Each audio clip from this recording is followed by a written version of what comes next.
All right. Hello, everybody. In case you did not hear us at all in the last try at this recording, we totally reset. If you're hearing us now, please put in the chat that you're hearing us.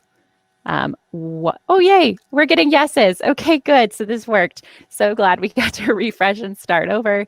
In the interest of time, I'm not going to do my usual reminders. If you have any questions for us, just put them in the chat and we'll help. Okay, handing it off to you guys. Go on ahead. All right, the good news for everybody is we got a brief trial run here, so this should be polished up and ready to go. Hi, everybody. Thanks for being here. My name's Spencer Tilkemeyer. I'm the East Division Lead in Brewing Innovations for Yakima Chief Hops. I am really pleased to be here today. We've got some pretty awesome cutting-edge research as well as some really intriguing brewing insights for you guys. And I believe that it'll be useful to all involved. So I have the distinct pleasure of having two individuals join me today, both of whom I get to work with on a daily basis with our Brewing Innovations team. Both of them are extremely intelligent individuals who work on our technical solutions side. Nick Ziegler, who's our technical solutions director, and Pat Jensen, who is our technical manager. Both of them have extensive background in both the brewing industry and the hop and lab side of things. I myself am a former brewer and have been with Yakima Chief for about 3 years, and am really excited to represent what I feel is an incredible hop growing organization and show off some of what we've been working on lately. So without further ado, we'll kick things off. I would like to just start with a quick introduction to who we are as a company. We are Yakima Chief Hops. We are a grower-owned organization based out of Yakima, Washington, and our mission is very simple, and that's to connect family hop farms with the world's finest brewers, which of course is all of you. So next slide, Mackenzie. As I mentioned, we are the only 100% grower-owned hop company. We are owned by 14 grower families, most of them multi-generational hop grower families based out of the Pacific Northwest in Washington and Oregon. Those folks are on screen there, and we're proud to have 4 new families that have joined our organization recently, making it stronger than ever. We also work with about an additional 35 families or so throughout the Pacific Northwest to make up our entire grower network. Next slide, please. In addition to being a hop grower organization and a hop processing organization, we also are a hop breeding organization, and the breeding arm of our company is called Yakima Chief Ranches. You may know them by their former name of Select Botanicals Group.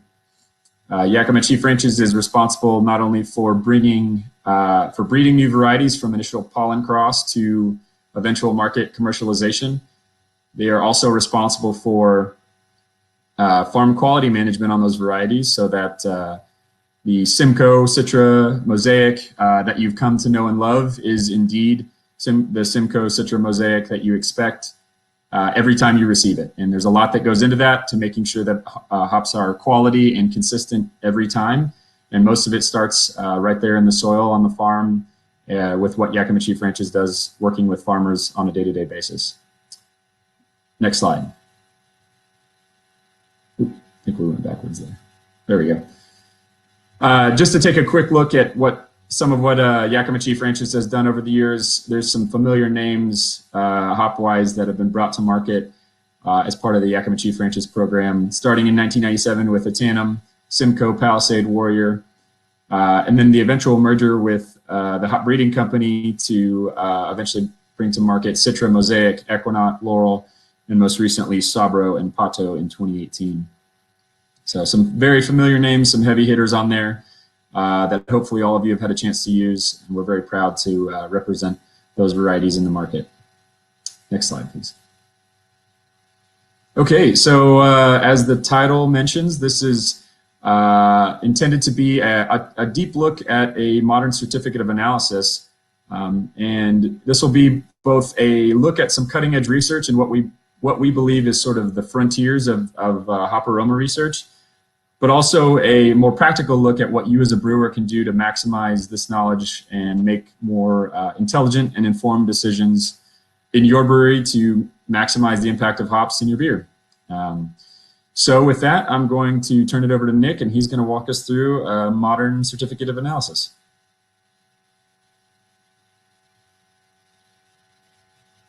Been brewing for a long time here. Joined Yakima Chief about 2 years ago. And so I'm coming at this from a brewer's perspective and a hop geek perspective. So on the screen right now, you have a standard certificate of analysis that we provide with our hops. And you can find these at tools.yakimachief.com/lookup and type in the lot code, and it ought to pull up all this information for you if it is a Yakima Chief lot. So if you look at the screen here, we've got our lot code right there. So P91-D US or U Simcoe 4173. This tells us that it's a T90 pellet, and it is a 2019 Simcoe, which is YCR 14.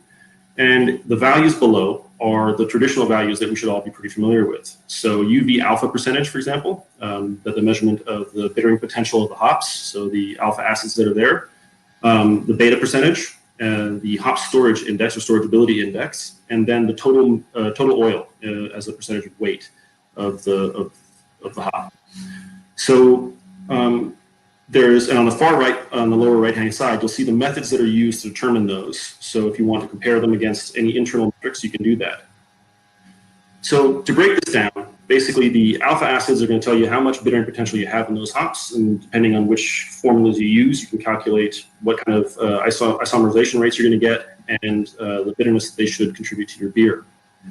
The oil percentage is really broken down into two sections. You got your total oil, which is the amount of oil that is extracted through steam distillation from the hops themselves.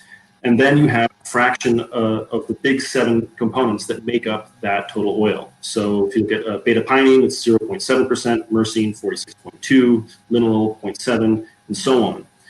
The astute among you will notice that that does not add up to 100%. And that is because a lot of the minor fractions aren't really characterized in a standard hop analysis. And these big 7 compounds, these oil compounds here, really are what have been traditionally held to be the major components in hop material that contribute to the sort of aroma of the hops themselves. However, they don't necessarily confer the aroma to your beer. They don't always persist through the entire process. The big 7 are the major components of that, and they have a big impact on the hop aroma. And so they're important for us to understand because that's what we've traditionally used to measure them. But when you look at the volatile component of hops, it's relatively low compared to the overall mass, particularly compared to some of the other brewing valuable compounds like the alpha acids. I mean, they go from about 0.2 to 3% of the total mass. And most of these compounds aren't going to survive in the brewing process.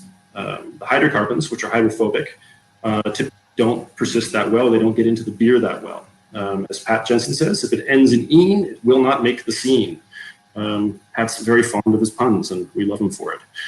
On the other hand, the monoterpene alcohols, they're substantially more soluble than the hydrocarbons. And so when you look at a standard analysis, you're mostly looking at compounds that aren't going to be majorly present in your beer. Next slide, please, Mackenzie. So those are the first ones. The ones in blue are the ones that typically won't persist very well. And if you can see that they're actually the largest fraction of the hop oil. Linalool and geraniol in this case are more soluble and do have an impact on the final beer. However, when you look at the total oil, because so much of that oil is made up of these major fractions, total oil doesn't necessarily indicate the aroma intensity of the hops in your beer. Things to consider, and one of the things that we're looking at, or not one of the things, the thousands of things that we're looking at, are these so-called minor fractions that add a much greater impact on the differentiation between lots and differentiation between varieties that aren't captured in analysis. We're going to get into this a little bit more in detail later on. But as an example, a couple of years ago, we had two lots of very different hops. So we had a Mosaic and a Sabro. And according to traditional metrics, they should have been just about identical. But as anybody who's smelled those two hops knows, they're very, very different. So we realized that a lot of the components that lead to sort of the aromatic descriptors that we apply to hops are going to be different, are not being represented by our traditional metrics. So we're digging in a lot deeper to that. And we've got some information on some of those minor fractions coming up. The point is that just judging a hop on total oil isn't necessarily the best approach. If you have some of those soluble contents or the soluble fractions of that oil that lead to that will persist in the beer, then it can be useful. If you want to have a massive amount of linalool or massive amount of geraniol getting in there, that's important to look at.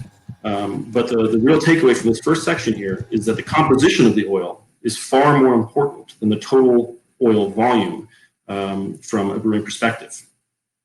Okay, next slide.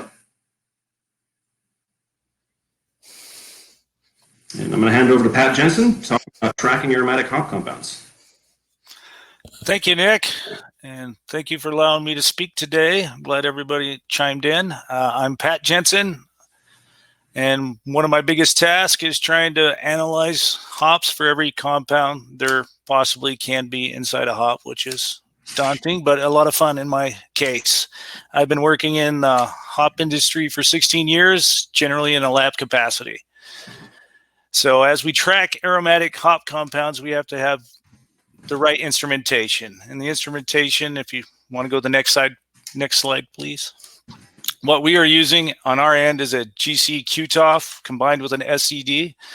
GC's gas chromatography instrument we basically is best used for volatile compounds such as aromatic compounds. So that's why it's employed generally in hop analysis for aromatics. The QTOF is a mass spec or a mass spectrophotometer, and it's just a little more enhanced because it has the quad, which is your standard mass spec, and combined with the TOF or time of flight, that just adds to the ability of getting a better understanding of unknown compounds and getting us an exact mass of compounds that we may have never seen before. And then finally, with the SCD that is combined with it, the sulfur, that's called the sulfur chemiluminescence detector. This provides the ability to detect sulfur compounds, and we're very interested in the sulfur compounds such as 3-mercaptohexanol or Form-MP, because these compounds, although are relatively low in content in the hop, but they perceive very high threshold as far as sensory purposes and from the hop, and translates into the beer very strongly. And the big unit on the top is a Gerstle multi-purpose auto sampler that we employ in order to do our extraction technique, because our extraction employs using just heat. So we heat samples and absorb them onto a fiber, and then the fiber is desorbed on what we call a TDU or a thermal desorption unit, and then injected into the machine. The twister portion is basically patented by Gerstle, which is a stir bar that we prefer when we analyze actual final beer products, because the beer in itself can easily be extracted by just placing a stir bar and spinning it for a couple of hours. Next slide, please. All right, so every year we analyze all the hop lots that come in at Yakima Chief, and here we have the data listed for the total oil content. And as Nick kind of said earlier, that maybe hop oil or total hop oil doesn't actually equal hop aroma intensity, which also has been stated in a lot of research out there if you've read a lot of background research. But here we have the data from what the average total oil that represents 1,328 different hop lots and 34 varieties. I've circled Sriracha Ace here just so we can get out. We'll just follow Sriracha Ace as we look at the aromatic components we've been able to detect on the QTOF and try to get an idea of what happens to Sriracha Ace with this high oil content. So here we have 4.2 total oil. So we'll just keep following them. So next slide, please. So here we have the data for those same varieties. In this, they're using the that's 3-letter abbreviations for them. So Srirachaease is SOR. If you're trying to find Amarillo, it is VG1 in this chart.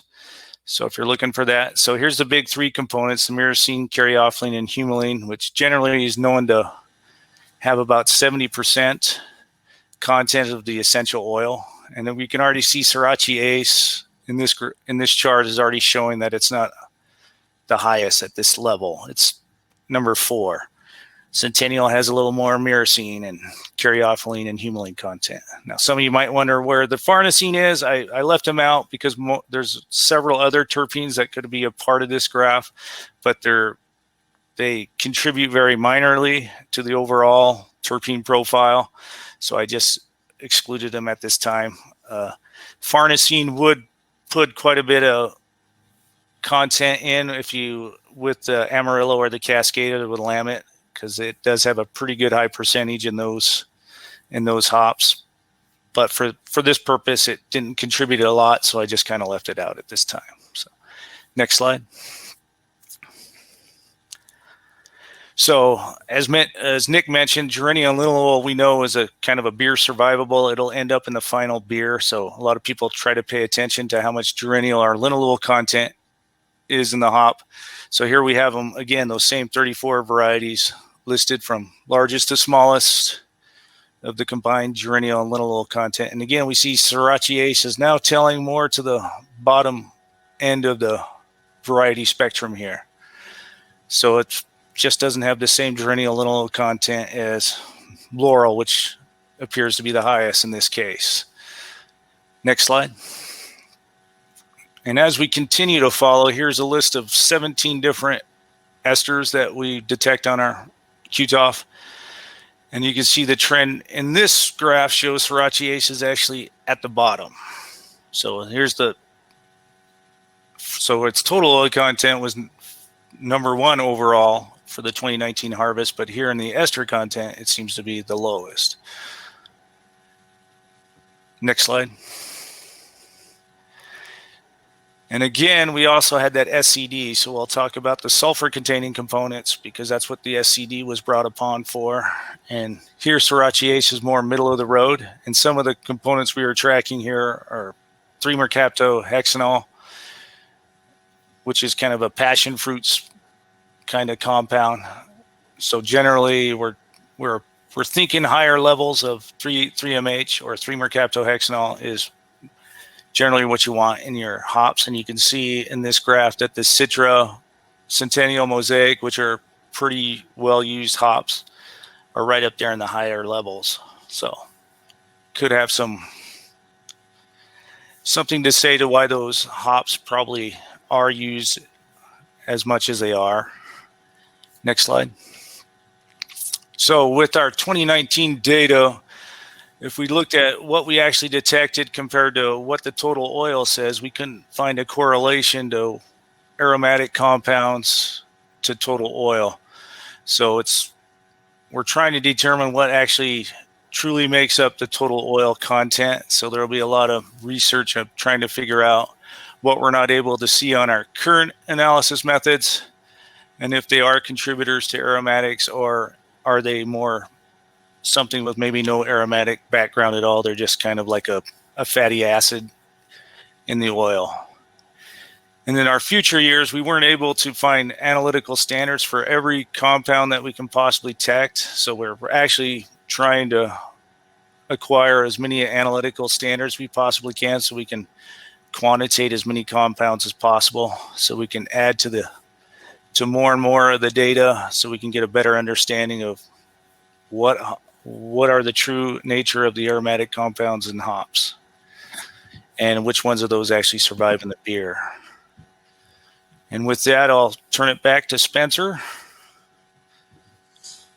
Thanks, Pat. So yeah, as I mentioned, I'm a former brewer. So, looking at this, walking into Yakima Chief, I felt like I had a pretty good understanding of what I knew about hops, what I wanted to see in a C of A, right? And then as I've gone through my career there, I've been disabused of that notion pretty systematically and pretty quickly, right? So throughout the beginning portion of this presentation, we've essentially blown up all all of the sort of current thought processes surrounding hop aroma, or at least hop aroma that's translating into beer.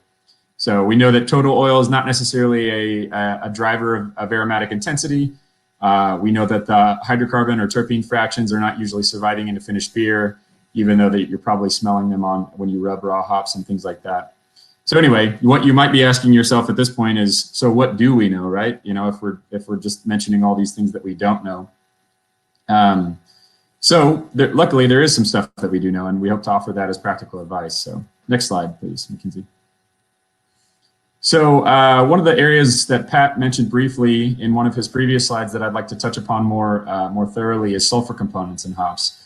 And this is one grouping of compounds that we are really excited about, and we really strongly believe there's some cutting edge research out there by us and others that indicates that these are having a really significant impact on modern hop aroma and what we like about modern hop aroma. We've only recently become able to detect these compounds, and that's because, as Pat mentioned, it requires a pretty specialized detector called an SCD, or sulfur chemiluminescence detector. And so we now have that ability, and that's really broadened our horizons of the type of research that we're able to do. So just kind of to back up a little bit, sulfur-bearing compounds are a part of the lupulin gland. They are in very small quantities, and there's three main types of current relevance. So these are the three main types that we are primarily concerned with at the moment. And those are sulfides, thioesters, and polyfunctional thiols. We'll go into each of those in a little bit of detail here. But as I mentioned, this does require specialized equipment to detect. There's only a few labs in the world that have the ability to do this kind of research, and we're really proud to be one of them. And we are now analyzing all lots for thioesters and polyfunctional thiols, starting with crop year 2019 and on into the future. So it's very exciting to be logging that data. Next slide, please. So starting with the sulfides group, they are not specific to hops, so they are also present in malt and other things, and they're actually in relatively low concentrations in hops, so not a huge portion of the sulfur group in hops. Generally, they contribute an unpleasant aroma, so not super desirable. You might see an old friend there in the middle, dimethyl sulfide, also known as DMS, which, as most people know, contributes a cooked corn or onion-like flavor to beer, and its counterparts on the screen here are also contributing some pretty similar flavors and aromas, rotten vegetable, cooked vegetable, things like that. Lucky for us, these are generally evaporated during wort boiling, assuming that your boil is vigorous and that your kettle is effective at vaporizing sulfides. So in most cases, these are not persisting into finished beer unless there's been a sort of some compromised process back in the earlier parts of your brewing process. Next slide, please. The next grouping is called thioesters or thioates. These are esters, as there was a slide earlier that Pat mentioned that was all esters, and like most esters, these all end in ate. So these are formed by the biosynthesis of alpha acids and fatty acids. They are present in moderate concentrations in hops, so it's sort of in the ppm range. But our aroma detection threshold from the human nose is actually quite low, in the parts per billion threshold. So even though they're a relatively small concentration in hops, we can smell them very easily. Unfortunately, these also contribute a rather unpleasant aroma in most cases. Most of them share a kind of a common feature of sort of like a cooked vegetable, musty, soapy kind of thing going on. Once again, not something that we would ideally like to have in our beer and persist into our finished beer. This grouping is interesting. We do track this. We know that certain hops have higher concentrations than others. What we do know is that that's not necessarily a damning feature of that hop. I would say more research needs to be done as to which of these and at what times they're contributing negative aromas, because we notice that, as you'll see in a few slides later, that there are some very popular aromatic varieties that do have higher concentrations of thioesters, and people still love them. So obviously there's something else there, something going on, and maybe a mechanism that we don't quite understand yet, but it is something that we log at this point because we do want to be aware of potential concentrations and what they might be doing in beer. Next slide, please. So enough with compounds that are producing unpleasant aromas. Why the heck would we be studying this, if there wasn't some potential beneficial aroma? And that's where polyfunctional thiols come in. Sometimes called mercaptans. You'll often see that word mercaptan or mercapto interchanged with sulfur or sulfanyl. Same compounds, just different nomenclature. But many of you have probably read some papers or done some research on this on your own. Very exciting group of compounds that are present in hops. Originally kind of discovered or at least highlighted by the wine industry. And that's where a lot of sort of the interest from a beer perspective sort of came about, is that wines do contain higher elevated levels of these compounds, and it seems very, very influential in wine aroma. And likewise, these compounds are present in hops and are seemingly very, very important to what we like about hop aroma. So they are present in very low concentrations in hops. So we're talking on the level of parts per billion. But the human nose can detect them at extremely low thresholds, so parts per trillion. So even though these are a very, very small proportion of the lupulin gland, they are what we're finding to be very, very important to what we like about aromas in hops. These are generally considered to contribute a pleasant aroma in most cases. They are contained in tropical fruits, so there's kind of a dead giveaway there of something that we would probably want to pay attention to. They can be, in some cases, bound to amino acids and released by yeast enzymes such as beta lyase. Some yeasts have better abilities to perform these reactions than others, and that's an area of continued study for us. So, next slide, please. Oh yeah, some fruit shots for you. So to dig in more specifically to polyfunctional thiols, there's a couple of note that we are putting particular focus on. The first is 4-MMP, sometimes called 4-MSP. Once again, it's just the sulfanyl or mercapto nomenclature, depending on what they want to use. This is also contained in wines. It is generally has a blackcurrant type aroma at low concentrations, which is most of the time fruity and pleasant. Can have a catty aroma at high concentrations. So this is, some people are more sensitive to this than others. I've also heard people describe this as having a box tree-like aroma, which apparently is a tree in England. I've never smelled one myself, but maybe if we have some people from the UK on this call, they might know what I'm talking about. But it's not commonly found in European hops. There is some research that suggests that the use of copper in some of the fertility management practices over in European farms is actually stripping thiols from the hops themselves. And so we generally are not seeing this in European hops, only in American and Southern Hemisphere hops. So YCH does have the ability to test for 4-MMP at this point. It's not a test that we do on every single lot because it is a rather specific test that requires a little bit of extra effort. We do have the ability in certain cases when it's necessary, though, to check 4-MMP concentrations. And we know that it has a pretty strong influence on some very important hops like Citra and others. So next slide, please.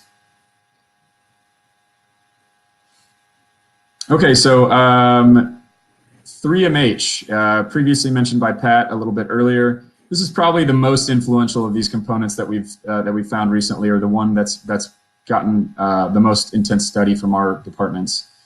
3-MH is 3-mercaptohexanol, sometimes called 3-SH. This compound is contained in both hops and malt, and on its own, it has a grapefruit, sometimes blackcurrant type character to it. It actually increases during wort boil, which actually makes it very unique among compounds. Not many do that.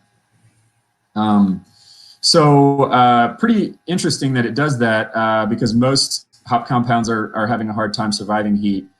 And then, to put a further, or to take sort of the impact even further, it has an acetate cousin called 3-mercaptohexyl acetate, or 3-MHA, that is actually not found in hops, so you will not see this on a C of A ever, but it is actually formed by the biotransformation of 3-MH during fermentation as it interacts with yeast. It has a grapefruit and passion fruit character, which obviously is something we'd like to pay attention to. You'd be pretty hard pressed to find many brewers these days who are not interested in getting more grapefruit and passion fruit character into their beer. And so, even though this is not found in hops, we are particularly keen to study this this compound because A, it has very pleasant aromas and is converted from 3-MH, and B, it actually has a lower aroma detection threshold than 3-MH, so it can potentially make a higher impact on a per unit basis than 3-MH, which is pretty exciting.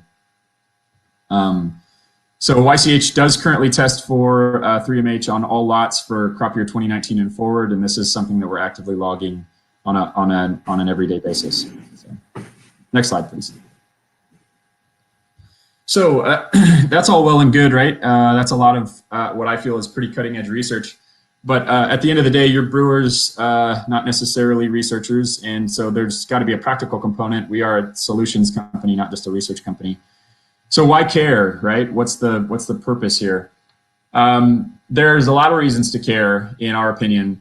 One of them is the synergies, the potential synergies that come along with polyfunctional thiols. There's research that suggests that thiols could enhance the intensity of monoterpene alcohols. So the previously mentioned linalool, geraniol, beta-citronellol, nerol, things like that. So basically, like kind of the sum is greater than the parts, which is something we're very interested in. Also, the use is blend components. So we make a number of different blends, and obviously most of the time, in a lot of cases, unless you're doing a single hop beer, you're doing blends in your own brewery, right? So the potential of certain varieties that might be really high in 3-MH, maybe we've got a variety that's particularly concentrated in that, and it might give us another look at a hop that we previously ignored about where it might contribute some particularly incredible aromas. And then I put flavor pop technology here, and that's sort of a joke, but really it's just meant to describe the guy that's chugging the MSG over there.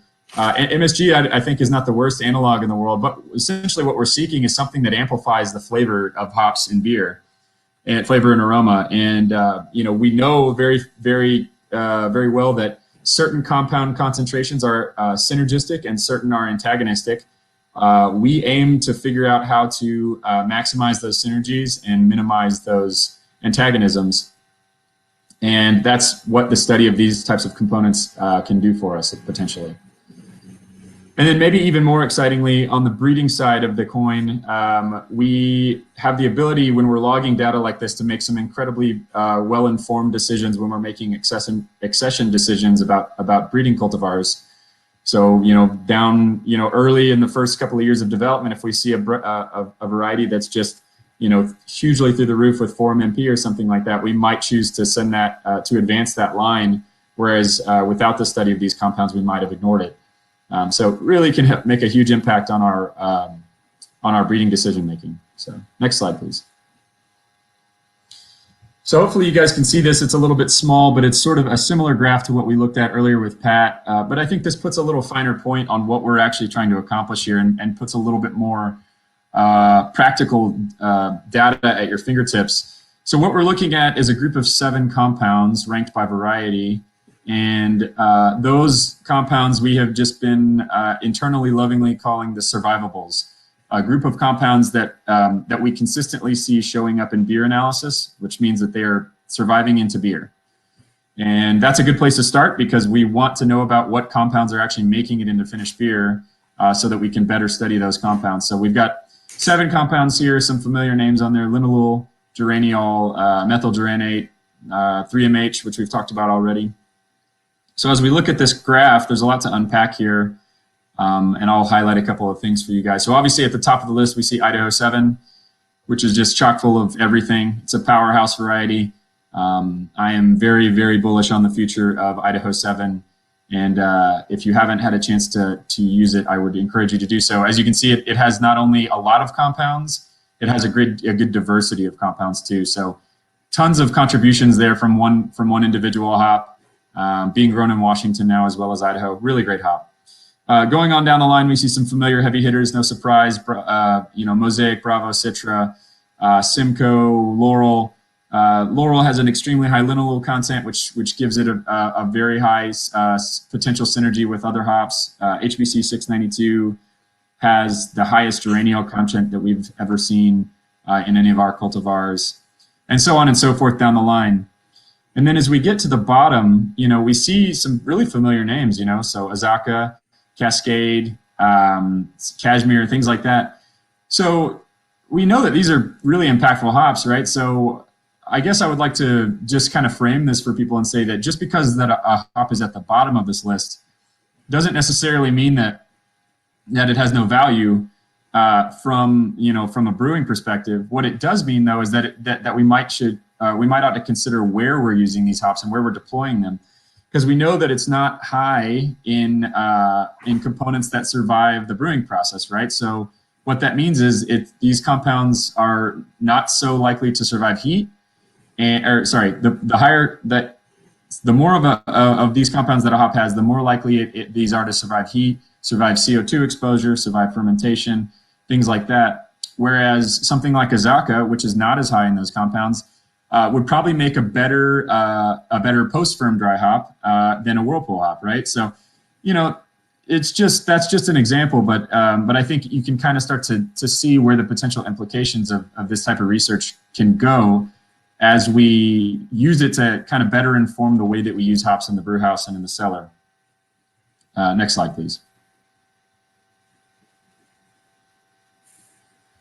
So taking a deeper look at 3MH specifically, this is just one single compound.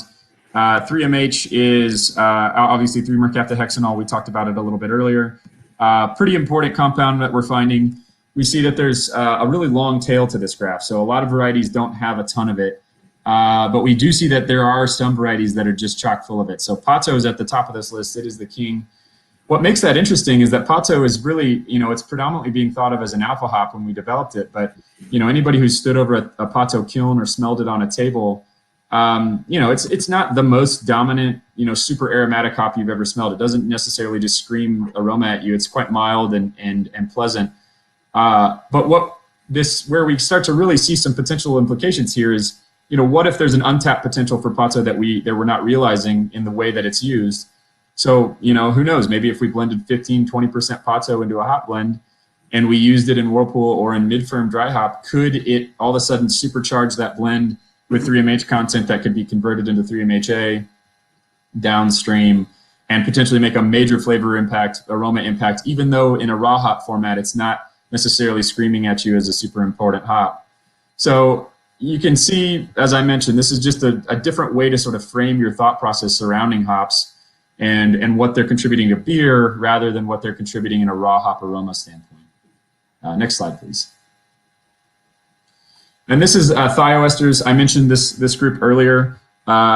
Generally thought to contribute unpleasant aromas, but once again, I'll just caution you to slow your roll a little bit. Don't start throwing the baby out with the bathwater here. We noticed that there's some really important varieties that are pretty high on this list: Centennial, Equinox, Citra, Mosaic. So just because a hop is a little bit higher on this list does not necessarily, spell its doom or anything like that. I would say at this point we don't know enough about exactly where these hops are contributing these aromas and exactly how. Is it more in whirlpool, more in dry hop, things like that. So more study needs to be had, I think, before we're able to draw really significant judgments about this. But it is worth, it's definitely worth paying attention to in the interim, and that's something that we're doing. Next slide, please. So, what are we doing with this? As I mentioned, we're a solutions company, not just a research company. So in order to try to make this into something that's, usable, we wanted to actually try to have a go at putting all these theories to use, right? So that took place this year in the form of a beta trial blend called Tri-2-304CR, which is a cryo hops blend. So it is double concentration. So basically, this blend was just designed to put everything that you just saw to use. And how do we essentially create a blend that is maximized in survivables? So it's designed to maximize beer-soluble compounds, so not just compounds, not the terpenes, not things like that, but things that are actually making it into beer. Blended so that you can load it into whirlpool and early dry hop, and it's loaded with survivables such that they should be able to make it into the finished beer. It's high in geraniol, linalool, 3MH, and methylgeranate, and it's targeting synergies between components. So basically trying to, amplify the good things and reduce the antagonisms. So what we hope and what we're seeing so far, the early results are very promising on this blend, is that, this is the flavor pop technology that we're looking for, basically creating something that is greater than the sum of its parts, right? So this is a blend that is being used by brewers at this point. And as I mentioned, I've brewed it with it a few times myself and have had a lot of beers with it so far. And the results are extremely promising. And what it tells us is we're on the right track. What we think is going on seems to be going on. And that's not to say that we can't improve upon this, and we intend to improve upon it, but it is a really good first go at it. Next slide, please. So taking a look at where that blend falls on our survivables graph, indeed it did land at the top of this graph, which is encouraging and what we hoped. A couple of compounds did not concentrate as much as we hoped they would.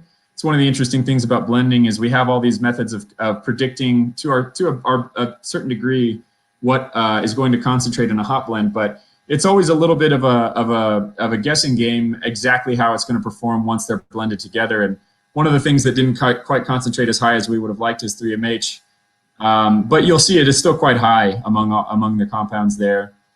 And so this gives us a really good initial impression of what we can do. And it gives us a great springboard to do this again in the future and tweak our theories so that we create a blend that's even more and more impactful on into the future. So next slide, please. All right, so that's, as I mentioned, kind of a deep dive on the sulfur compounds. I'm going to hand it back to Nick here, and he's going to take us home and talk about, practical ways to pull all this information together. Hey, everybody. So as Spencer mentioned, there's two concepts that I think we really need to talk about, and that's synergy and antagonism. And synergy is, again, the coming together to create a whole that's bigger than the sum of its parts, whereas antagonism is competition or masking in a sensory perspective. And we're looking into this in a lot more detail, but some of the preliminary work that we've done has shown 3-SHA are really contribute in a positive way with the compounds like linalool and geraniol and nerol. What's interesting as well is that beyond just synergy and antagonisms, the ratio of various compounds together has a really big impact on that character. So when we mentioned 3MH having a grapefruit or passion fruit character and 4-MPP having a sort of black character, the ratios of those seem to sway it one direction or another. We're still doing some work on that, so I'm not going to quote numbers, but basically changing the ratios can of the same hops and the same two compounds actually can shift the aroma fraction of a beer to grapefruit or to passion fruit, and so it's pretty interesting from a brewing perspective. So when you're thinking about adding these in your process, it's going to be different for everybody. And Spencer mentioned that there's some theories that copper is having a sequestering effect on some of the sulfur compounds. And we know that copper has actually got a very high affinity for sulfur. So the freer sulfur compounds and the lower molecular weight ones will more likely bind to copper in the process and therefore either get sort of reserved for the final product or sell out in it. But when we talk about sort of the survivable and non-survivable, there's a bunch of different things that are going on.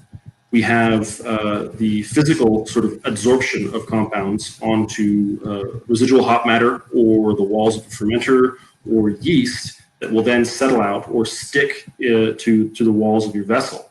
Anyone who's used high sort of hop extract or high levels of very oily hops in the whirlpool or in the boil, you know that when you drain it out, there's a film on there, and that's going to contain a lot of these compounds that didn't make it into the liquid. They basically stayed on the surface, and then as the liquid was drained out, it stuck to the walls of the tank. Side note, this is why if you brew a lot of IPAs and are trying to do a kettle sour, I highly recommend CIPing your kettle before you do the souring, because there's enough alpha acid in there on the walls for IPA charge that could really impact your lacto growth later on down the line. But going back, some compounds have a higher adsorptive capacity, meaning they're going to stick to your solids in your trube cone or in your yeast, and that's basically based on charge. And so you need to make sure that we're paying attention to that.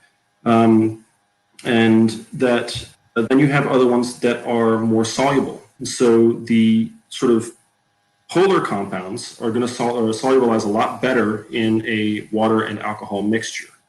And then you also have the problem with the conversion of compounds through the brewing process, either via heat and oxidation in the hot side and early cold side, or via actions in the fermenter. So either whether it's via direct transformation from yeast, which is still something that is, I think the jury's still out on, or if it's just the changes in the compounds based on the changing biodynamic environment. So the pH changes, the alcohol level changes, the carbon dioxide, the oxygen levels dropping, and all of the organic acids and other compounds that are developed in fermentation, because there's just tons of material that's going on, or tons of material that's being produced in that process.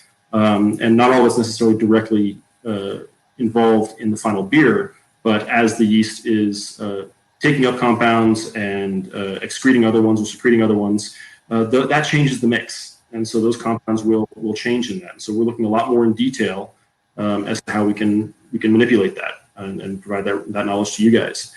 So in sort of a basic sense, looking at keeping your survivables in your beer by putting them in the whirlpool, and as Spencer mentioned how 3MH actually goes up during the boil and the whirlpool process. We think it's being liberated, but we're not entirely sure on the mechanism yet.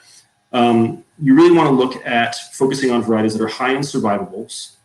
So making sure that those compounds get into solution and stay in solution. So you want to make sure that the compounds that are more adsorptive, you don't really put them on early in the process, because they're going to stick to your yeast and drop out, or your trube cone and drop out. If you're dry hopping post-fermentations, you might have a better chance of getting some of those low survivable compounds to stay in solution for at least a little while. And they may have a better chance to shine. So depending on how you dry hop, I am a big proponent of at least looking at how the flavor of your beer changes during a mid-fermentation or a late-stage fermentation dry hop, and then post-yeast dump. So once you've got most of your yeast flocculated out, you're going to have less compounds or less colloids in your beer for these sort of non-survivable compounds to stick to, and so they might actually persist a little bit longer.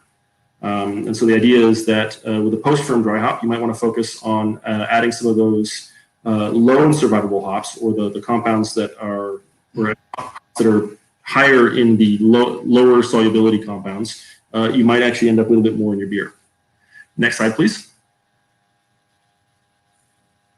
So, putting it all together here, yes, this is me after a disastrous dehopping.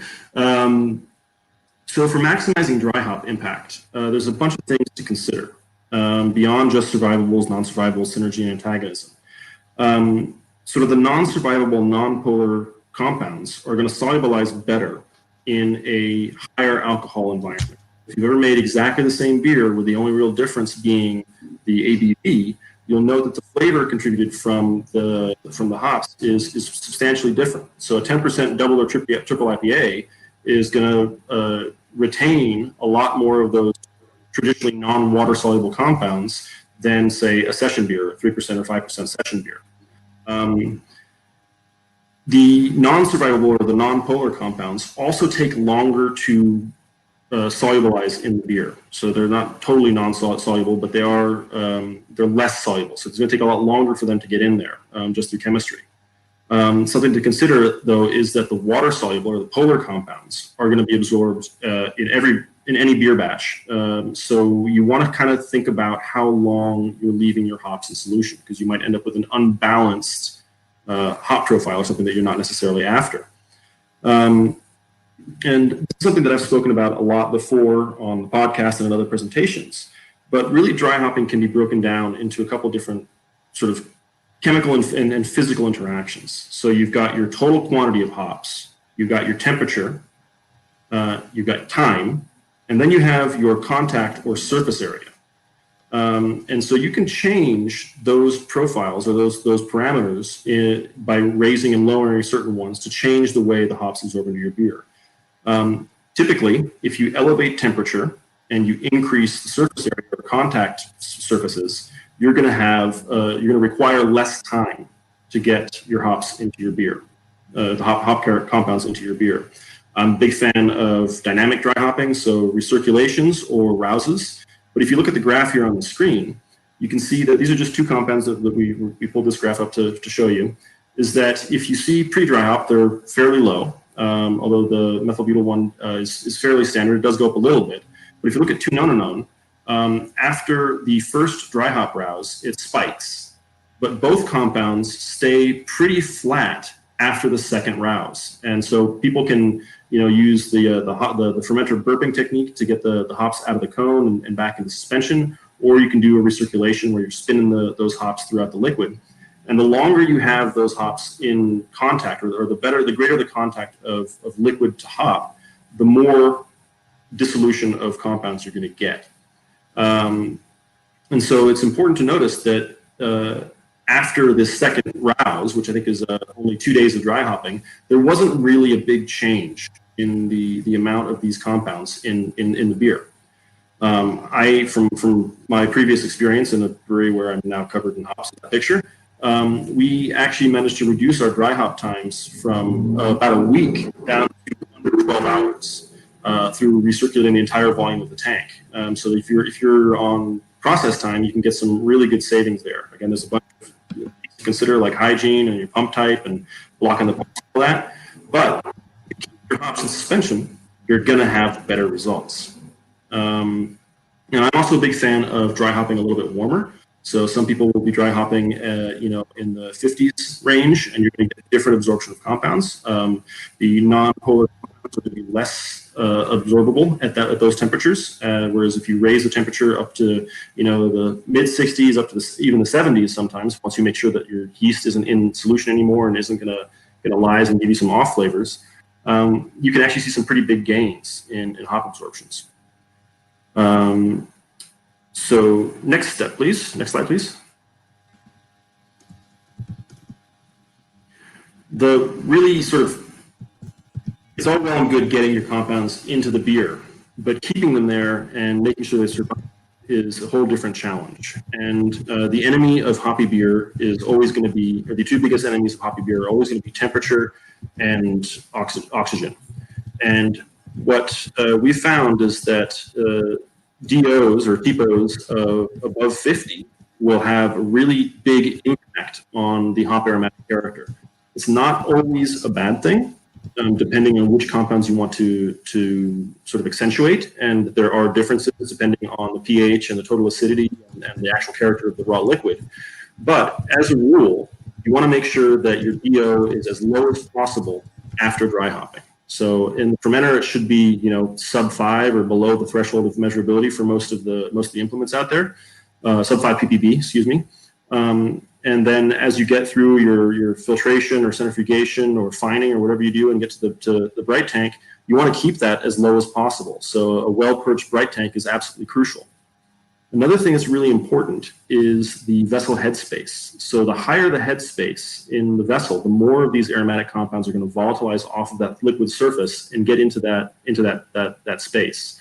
So if you had an experience where you're going through a keg of IPA and it's just fantastic for the first 2 weeks, and the last 2 weeks there's nothing really wrong with it, but it just doesn't pop as much. If you were to vent that headspace of that keg, you would know where all of the aromatics went. So sometimes a smaller package is actually better, or if you can make sure that the keg is getting drained quickly, that you won't lose all those aromatics to the headspace.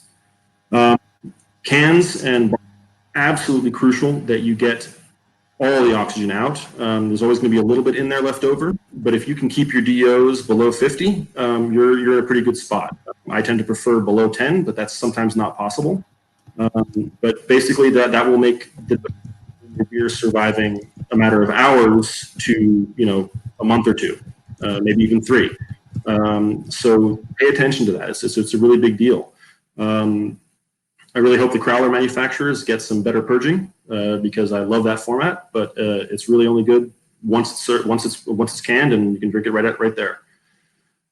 Something else that we've been noticing, and we're not entirely sure the mechanism of this yet, is that the concentrated cryo hops and hop extracts seem to give better aromatic and flavor stability. We're looking into why that may be, and it could be from something to do with the polyphenol balance or just some of the other characters in the hops that we haven't quantified yet. But we have noticed that for some reason, beers that are high in cryo hops tend to retain their aroma for a while. DO means dissolved oxygen. I just saw a question in the chat. Next slide, please. So our team is working really hard on digging into this from the genetics of the hops, through farm practice, through processing, and all the way through to brewing. And we run sensory analysis and detailed lab analysis on every lot of hops that we get. And we're trying to pin down which compounds matter the most and what matters to sensory panelists. So we're looking at the impact of various component concentrations and the ratios of those on the sensory intensity of the hops, so the overall aromatic intensity, and then looking at hedonic testing, basically checking out what people like and how they describe them. So using a standardized lexicon of terms and then trying to correlate that to certain compounds. It's ambitious, but we think we can get there eventually. We're also looking at the further refinement of the survivables theories, looking at what those synergies and antagonisms might be, and looking at the mechanisms of how those compounds emerge in the process, get absorbed into the liquid in the process, and persist or change throughout it. And we're finally also looking on some sort of farm quality aspects. We're looking at plant maturity versus component concentrations. So maybe we are harvesting based on sort of a traditional metric of sort of what the big 7 components are, but that may not be as valuable to brewers trying to produce a tropical flavored IPA as we once thought. So we've got a lot of work ahead of us, but we're really excited to get in there. And next slide. Some of the future work that we're doing is in particular looking at the impact of various styles on non-New England IPA styles. There is a lot of interest in the New England haze craze on 3MH and 4MP, but we're looking at the role of those compounds in other fermentations that may not be using some of these more flavor-dominant yeasts and seeing how those behave. We're going to start working on looking at yeasts that have a high threshold or high ability to convert 3MH to 3MHA. I think that'll be really interesting. And then looking at hop addition timing on the survivals concentrations in the finished beer. And as Spencer mentioned earlier, we're looking very heavily into changing some of or at least modifying some of our breeding approaches by looking at making assessment decisions based on component concentrations and on how those hops and you know what the relationship is between the genetics of the hop, the farm practice, and what the development of these sort of non-primary flavor and aroma components are. And perhaps looking at purpose-built breeding lines designed for specific applications. And then from that, we will move on and look at blends and providing you guys solutions based on aromas and flavors that may not just be sort of the traditional single variety, single source for character. Next slide, please. And there's some further reading on these on these topics that we've combed through the literature and have been relying on for some of our work. But I think that is pretty much it for us. So thank you very much. And Spencer, we're going to run the questions. I think that's we should dig into there. All right, guys. And we do have quite a few questions. Let me close out the PowerPoint so we can bring Patrick back in. Okay, so before I do that, let's ask the first question to get this started. This one is from Kelly. It says, is there a difference between a cryo hop and T90 hop on how much linalool and geraniol remain after processing? Feel free to correct my pronunciation. Yeah, I mean, in general, the cryo hops process is really focused on roughly doubling the amount of lupulin in that pellet.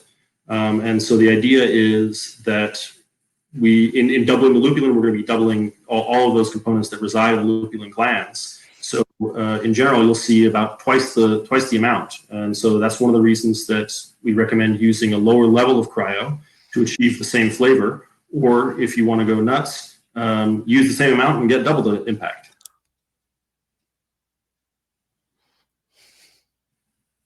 All right, next question. This one is, many brewers use total oil as a tiebreaker between lots or as a big component to determine their DH volumes. How should these brewers interpret the caveats about what total oil percent means? Again, I think that looking at the breakdown of the oil and dry hopping based on what you're sort of looking at the mass balance of what you were getting between one lot and another, if you're trying to flavor match here is really important. So looking at what components are in that total oil and how those contribute to your beer, and trying to match beyond that. And as we learn more, our hop C of A's are probably going to get increasingly more complex. We're going to get more drill down in detail. So we'll hopefully be able to provide you guys with better tools to do that. But in general, you can use total oil as a tiebreaker, but I would really encourage you to, if you can do the analysis and we have that information for you, to look at the breakdown, the oil breakdown, and then also to use your nose. I mean, honestly, you know what you want, and your nose isn't going to lie. So the smell that you like the most is what you should use to make those decisions. Your nose is the best GC. Great. All right. Next question is from Brian. He says, can you speak to any synergistic effects? Like, do certain compounds appear to work together to be more aromatic than their individual contributions? Spencer and Pat, you want to speak to some of the research we've done recently on that? I'll check to Spencer because he's got the latest on the whirlpool and the BioT blend. So, Spencer, you're on mute.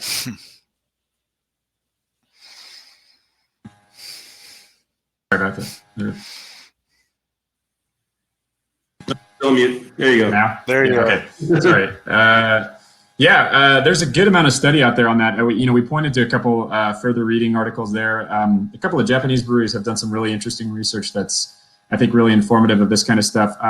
One particular synergy that we see is kind of stems from a mechanism that's the biotransformation of geraniol into some other monoterpene alcohols via fermentation.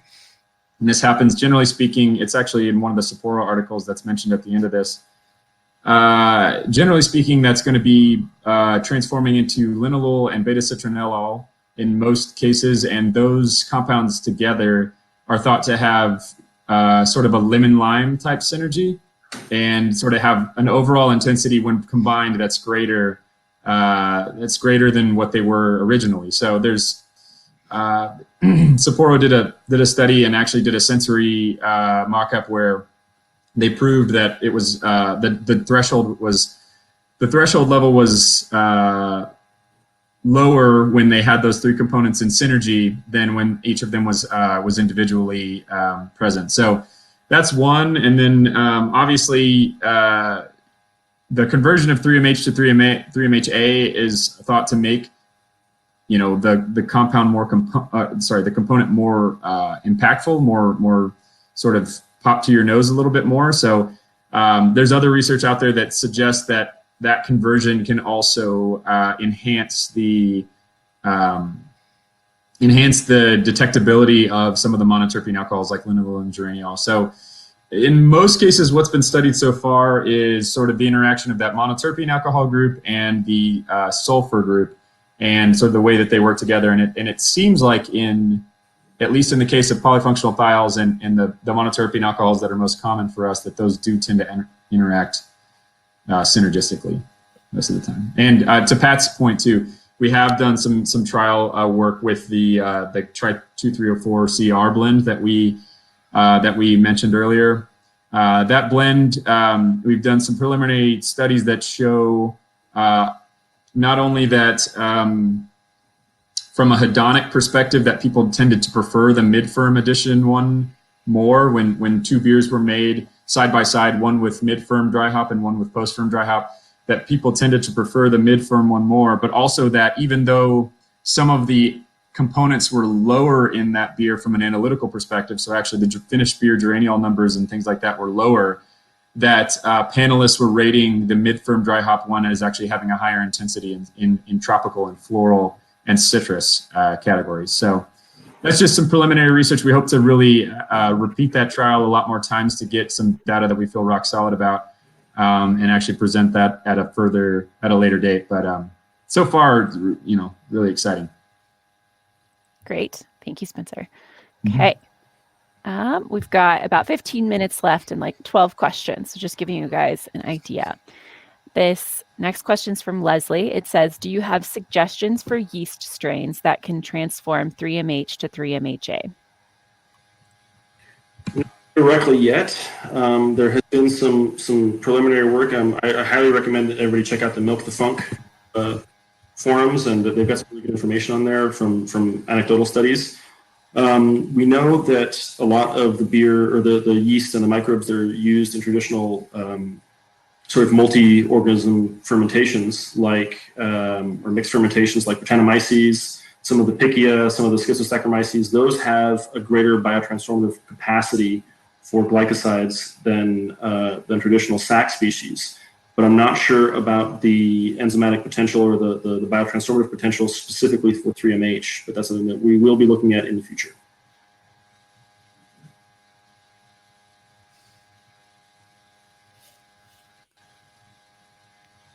Sorry, I froze for a second. All right. Next question. For brewers that have less facility with advanced chemistry, how can they use the lot lookup tool to troubleshoot what they perceive to be issues with their hops? Are there any easily identifiable red flags on the COA that they can reference for the common issues? So, interestingly, a lot of there's so many different concerns that different people have, and what smells good to one person may not smell good to another.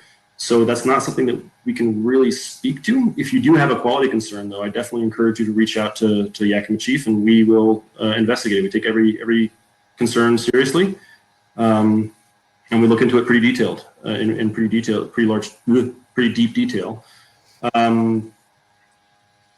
In terms of from the COAs, you really shouldn't have any issues on the hop, because if there's any flags that or we see any flags, it doesn't make it into our process. We do not accept hops with any concerns attached to them. So it might be an individual packaging issue or something like that you might run into, but we would have to go back and reanalyze that lot or that specific package to really find out what's going on.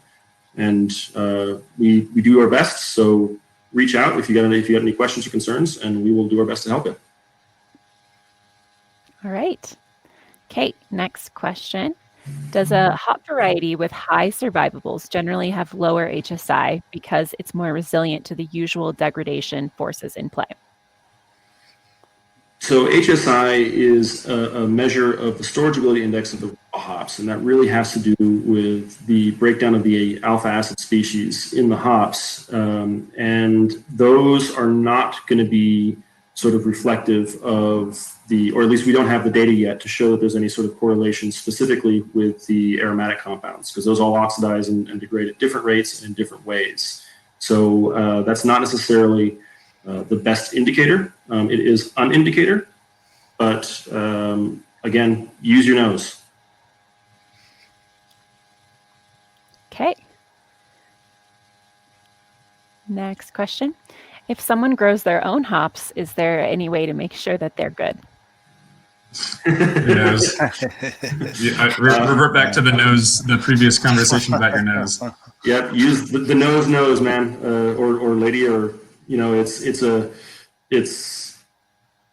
pick your hops when they smell the best to you, and dry them gently, and make sure that they don't get exposed to light, and store them cold and without any oxygen in them, and they can last a while. But as an example, we store our hops pretty close to freezing, if not at or below freezing, and they're all our packages are nitrogen flushed, so that we're eliminating as much of the oxygen as we can in our process to make sure that they last a while. And if you pick them right, dry them right, purge your containers when you store them, they should last a little while. But that's difficult for someone on a home level. So I would recommend use them quick. And one of the beautiful things about growing your own hops is that you get to make your own fresh hop beer, and that's pretty cool. I second that. That is cool. Okay. Next one's from Christina. It says, how does farnesene contribute to hop aroma? Did I say that right? Farnesene? Yep. You got it. Sweet. Spencer, I think you tackled that earlier. Yeah, so I mean, farnesene doesn't typically show up in beer, and Pat, please jump in if I'm saying anything in error, but it's typically not showing up as farnesene in finished beer when we're analyzing finished beer. There is some literature out there that suggests that some of the oxidation products of some of the terpenes, like humulene, farnesene, and caryophyllene, do have some potential downstream effects in boiled situations. So like what people would commonly refer to as sort of kettle hop aroma. Generally, it's been studied sort of as it relates to European type cultivars and European type brewing processes. So how farnesene and caryophyllene and humulene are affecting lager hop aroma. On its own, though, farnesene is just kind of thought to be sort of spicy and woody. But generally speaking, we're only going to see that influence in raw hop analysis and not so much in finished beer, at least from the amount of study we've done so far. Pat, does that sound correct to you? Yeah, you got the aromas pretty much nailed for the hop aroma portion. I mean, it is one of the sesquit terpenes, so it's right up there with caryophyllene and humulene. So it has a C15 or carbon 15. There's 15 carbons on it, so that affects its solubility in the final beer aroma. And until it gets oxidized, perhaps maybe by the whirlpool boil or the wort boil, where you can add an oxygen to it, and then it gives it some solubility like humulene oxide or caryophyllene oxide. Yeah, and the solubilities of those are pretty low, and if you have a ton of them, if you have some varieties that are some of the more traditional, I think from my experience in the UK, a lot of British varieties in traditional bitters and stuff relied on fairly high farnesene levels. And you could end up with a slightly woody or herbaceous character in the beer, but I haven't done the analysis, or we haven't done the analysis to really the contribution of that specific compound. It may be other things. American hops are generally very low in farnesene too, just as a caveat. We don't see a ton of farnesene in most cases. Great. Okay. We've got about 8 minutes and 8 questions. So let's see if we can do them all. Lightning round. You're right. This next one's from Nicole. She said, could you comment more on methylgeranate? This was only mentioned in passing.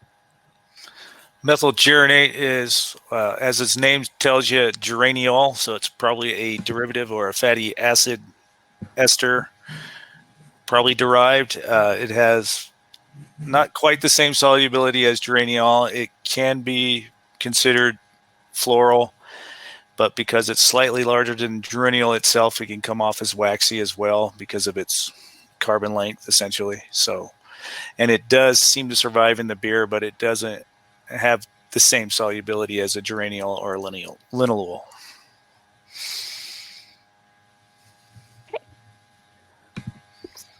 All right, next one is also from Christina. Considering that the aroma threshold values of the survivables are more than a factor of 1,000 apart, e.g. linalools versus 3MH, what is the objective of putting them into one group? I saw this question a little earlier and I was thinking about it while Nick was presenting. I think that brings up an important point, is that the concentrations of these components that we're talking about when we're talking about survivables, we're not putting them in a group because they're necessarily similar.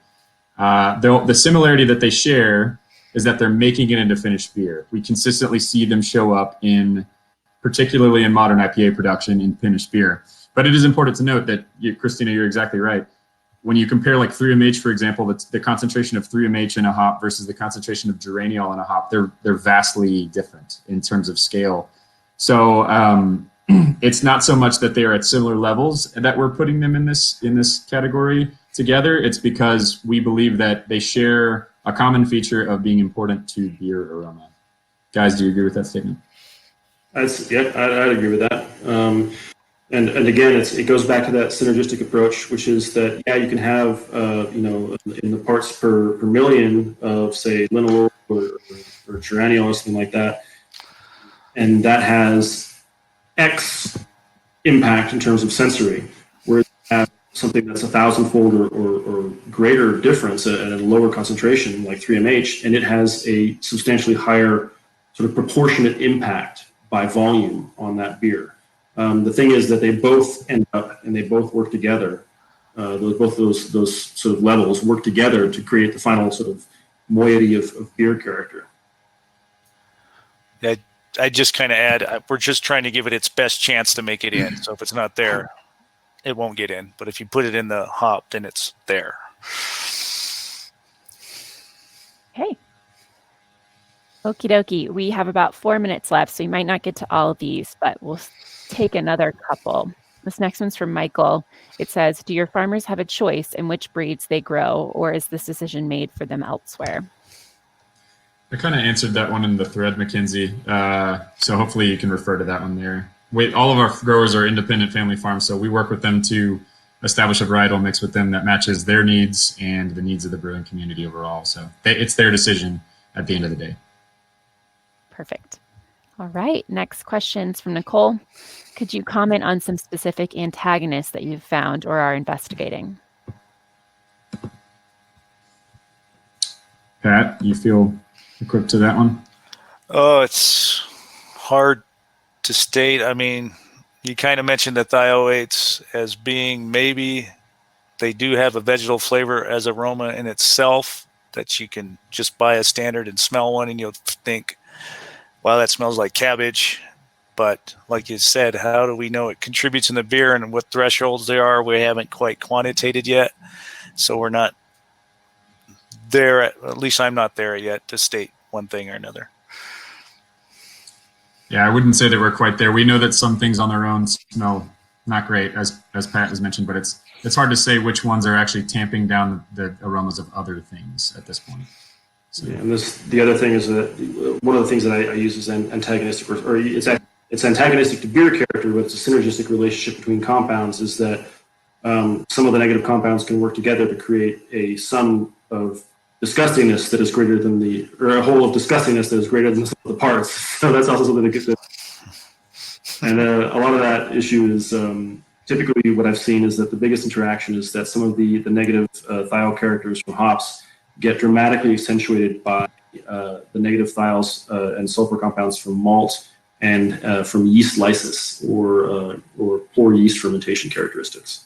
So that's something is that, with everything, make sure that your fermentation is healthy and clean, and you'll generally have a better response to any sort of potential negative characteristics coming from hops.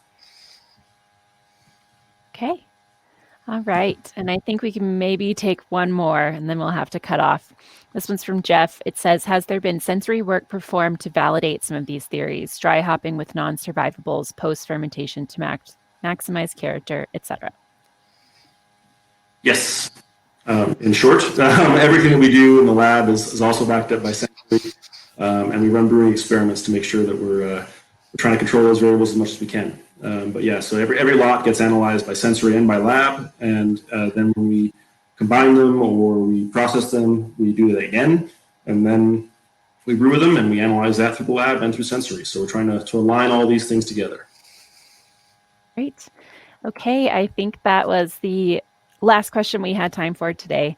But huge thank you to you guys for speaking and for answering all of those questions. I will send the last few to you, and we can maybe get those posted as a written document if that's the best way to do it with you guys. That's it for me. Any last minute things you want to tell everybody?